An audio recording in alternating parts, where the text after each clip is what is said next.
উড়ালো আমার ছেলের মাথা আমার ছেলের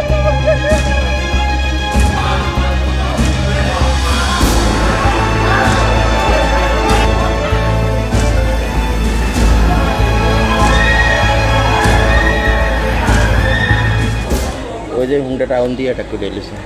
কিছু বলছে মুখে? মুখে কিচ্ছুই বলে না, আসার মুখে পরে কিছুই বলে না। যদি বলতে দে ব্যাগ দিয়ে দে আমরা তাহলে ভাই আমি অবশ্যই সাইডে, কিন্তু ওরা কিছু বলে না। ওরা আমাকে টানা চেষ্টা করতে আমি দৌড় দিলাম, বুঝে উঠতে পারি না। পরে আবার ওরা দৌড়ে দৌড়ে পরে আমার গুলি করলো, সাইডের দিকে গুলি করলো, সরা গুলি করলো। পরে দিয়ে দেয় আমার লগে ওরা টানাটানি করে আর ফাটতেছে না। পরে আমার উড়িতে উড়িতে গুলি করলো আর মনে মনে সাফাত করতো। আমরা পূর্ণ সজাগ এবং সচেতন।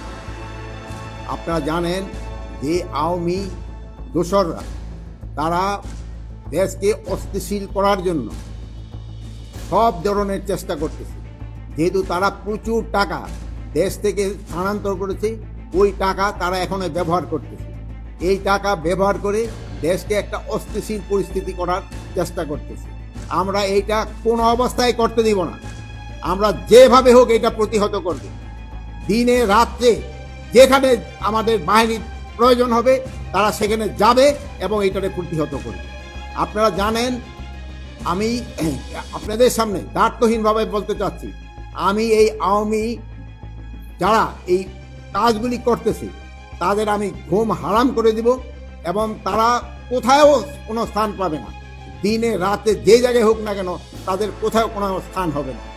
আর একটা আমি আপনাদের কাছে দ্বার্থহীনভাবে বলতেছি যে আমার বাহিনীকে আমি ইনস্ট্রাকশন দিয়েছি, তারা তাদের টহল কার্যক্রম আরও বৃদ্ধি করবে। আগামীকাল থেকে যেন কোথাও কোনো কিছু না ঘটে এই জন্য তারা ব্যবস্থা নেবে। এবং এই আমি বাহিনীর সবাইকে আমি এই ইনস্ট্রাকশন দিয়েছি এবং তারা এইটা ভালোভাবে কার্যকর করবে। এবং তারা যদি ভালোভাবে কার্যকর করতে না পারে তবে তাদের বিরুদ্ধে আমি একটা অ্যাকশন নেব।